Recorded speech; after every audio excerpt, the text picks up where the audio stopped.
Вильгельм Гауф. Карлик Нос.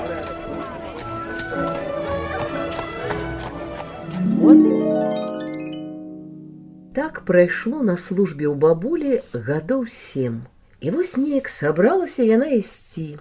Зняла свае какосавыя чаравікі, узброілася кашом і кульбакай, а Якабу загадала абшчыпаць курыцу, нафаршыраваць травамі і, смачна падрумяніўшы, засмажыць да яе прыходу.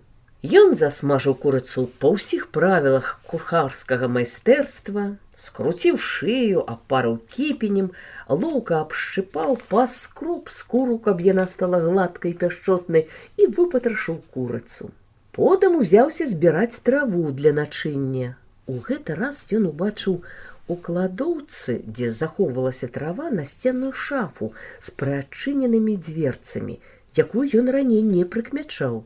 Зацікавіўся, што ж у ёй. Ён падышоў бліжэй і, калі глянуў, там стаяла шмат кошыкаў, ад якіх ішоў прыемны моцны пах. Ён адкрыў адзін і ўбачыў там траву вельмі асаблівай формы і колеру. Сцяблінка і лісце былі блакітнавата-зялёныя, а на канцы сядзела вогненна-чырвоная кветка з жоўтым беражком. У роздуме разглядаў ён і нюхаў кветку, ад якой струмяніўся той жа моцны водар, якім прыемна пах суп, што калісьці яму варыла бабуля. Але пах быў такі моцны, што ён чхнуў. Потым пачаў мацней чхаць і нарэшце зусім расчхаўся і прачынуўся.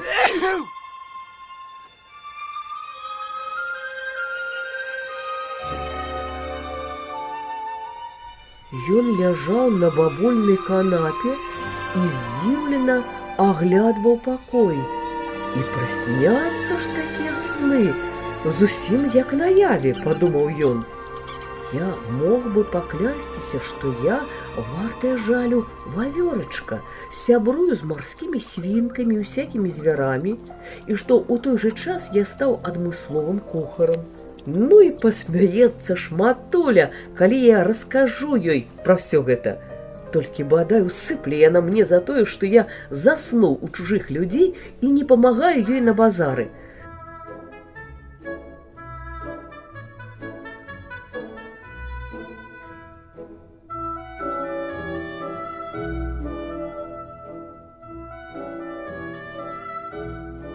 З гэтай думкай ён устаў, збіраючыся ісці. Усё цела яго здранцвела ад сну, асабліва шыя, і ён не мог як след круціць галавой. Ён нават сам сабе усміхнуўся, што такі сонны ніяк не прыйдзе ў сябе і толькі тыцкаецца носам у шафу або ў сцяну, а калі хутка павярнецца, дык чапляецца носам за вушак. Вавёркі і марскія свінкі з вішчаннем беглі вакол яго, нібы хацелі пайсці за ім. Уже стоячы на парозе, ён паклікаў іх за сабой, а гэта былі слаўныя звяркі. Але яны хутка пакаціліся на сваіх арэхавых шкарлупках зноў дамоў, і толькі здалёк даносілася іх вішчанне.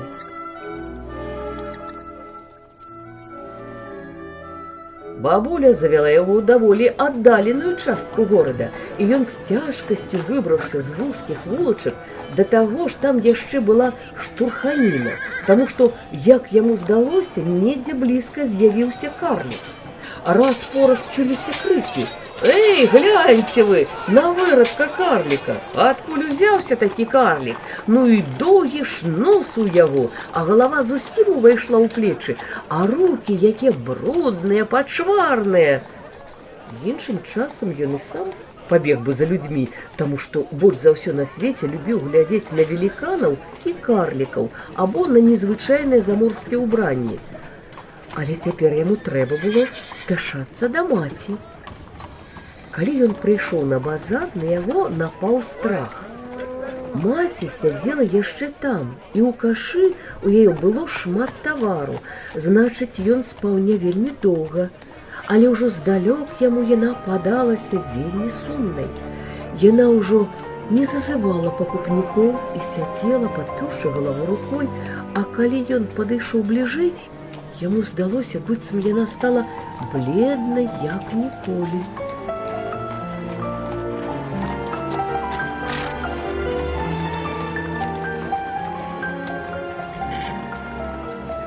Ён марудзіў, не ведаючы, што рабіць. Нарэшце сабраўся з сіламі, падкраўся да яе ззаду, ласкава паклаў ёй руку на плячо і сказаў: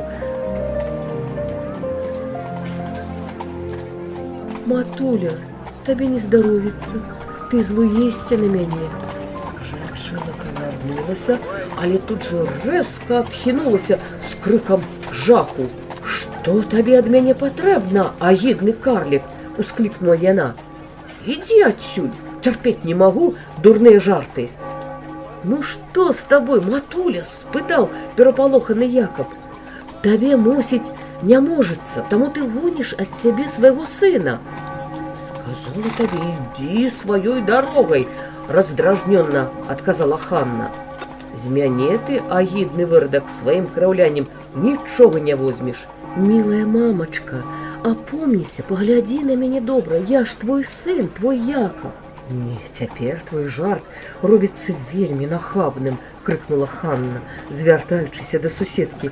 «Вы толькі гляньце на вырадка карліка, стаіць тут і адпужвае ўсіх пакупнікоў, ды яшчэ смяецца з майго гора. Гаворыць, я твой сын, твой Якаб. Ах, які бессаромнік!» Тут перапалохаліся ўсе суседкі і пачалі з усіх сіл сварыцца. А базарныя гандляркі, самі ведаеце, сварыцца ахвотніцы, і напалі на яго за тое, што ён здзекваецца з беднай Ханны, у якой 7 гадоў таму назад укралі сына, вельмі прыгожага хлапчука, і пачалі пагражаць, што ўсе разам кінуцца на яго і паабдзіраюць, калі ён не пакіне іх, пакуль цэлы.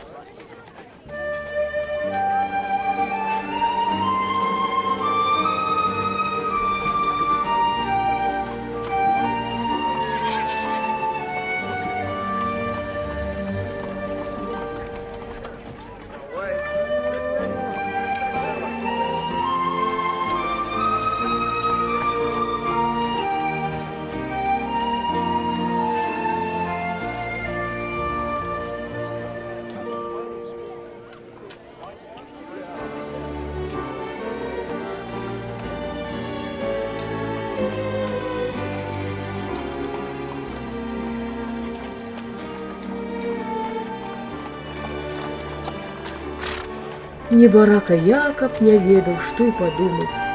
Ён жа, як яму здавалася, сёння раніцай пайшоў, як звычайна, з маці на базар, дапамог ёй раскласці фрукты, потым пайшоў з бабуляй да яе дамоў, паеў супу, трохі падрамаў і цяпер вось вярнуўся на базар. А маці і суседкі гавораць нешта пра 7 гадоў, а яго называюць агідным карлікам. Што гэта такое з ім адбылося?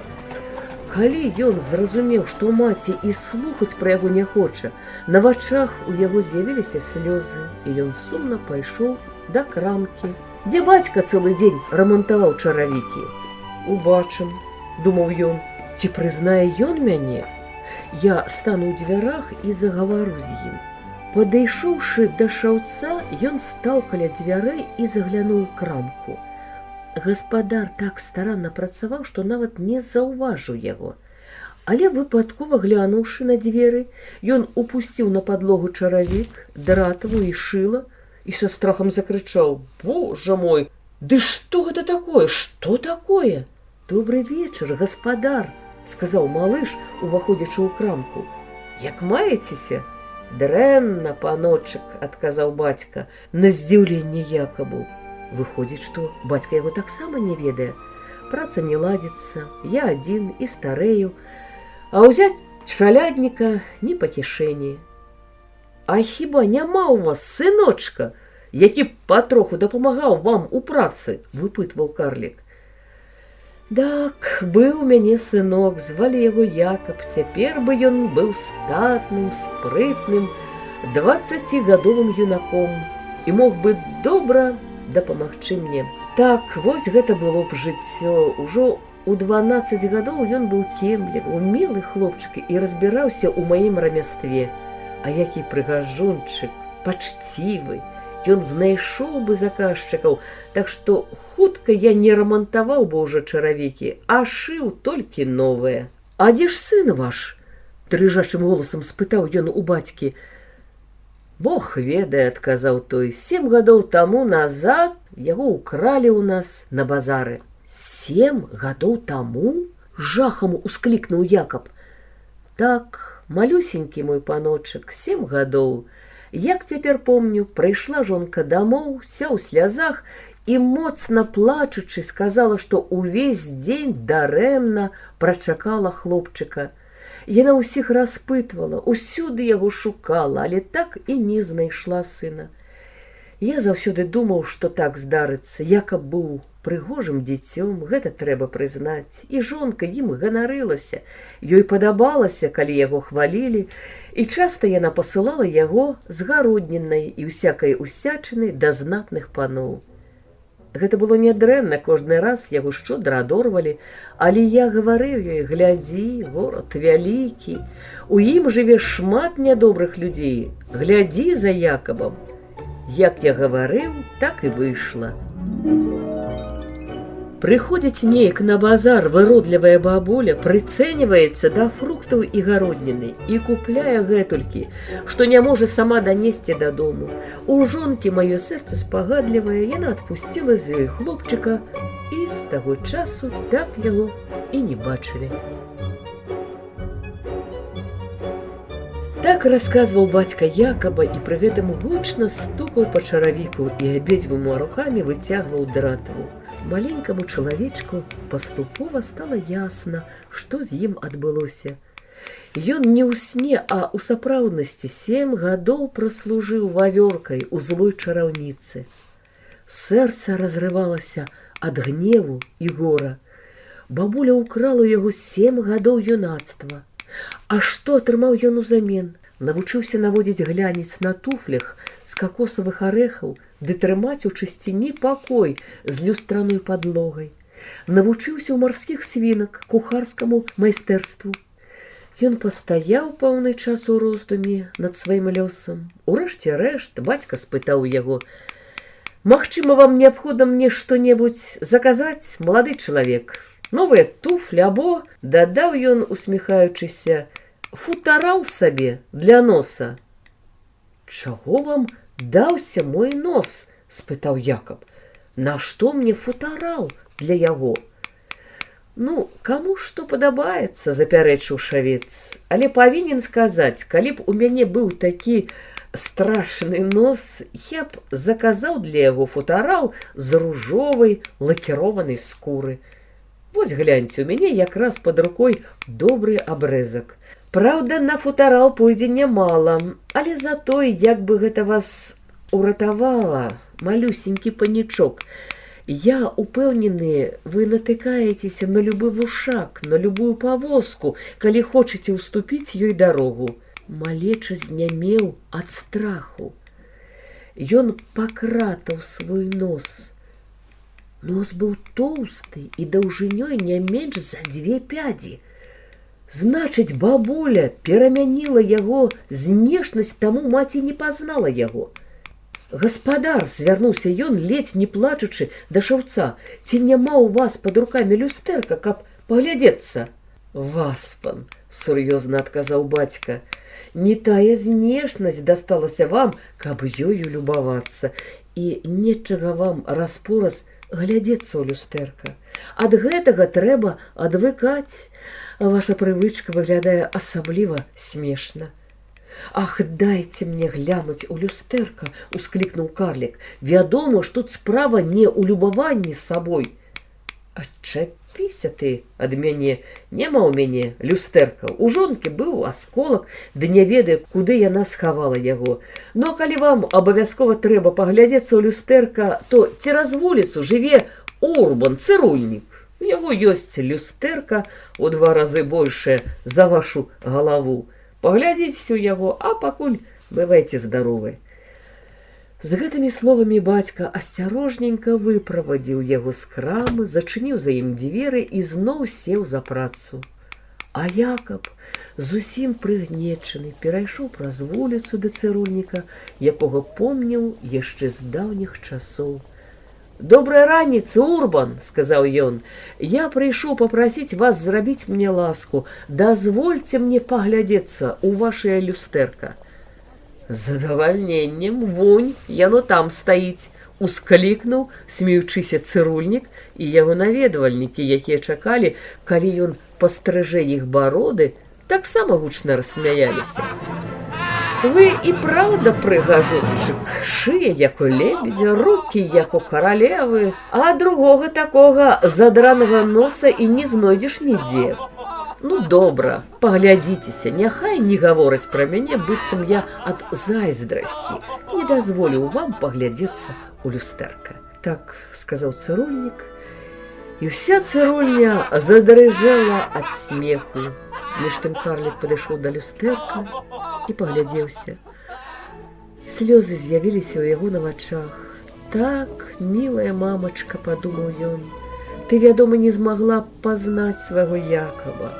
У той шчаслівы час, калі ты хвалілася мною перад людзьмі, знешнасць у мяне была іншая.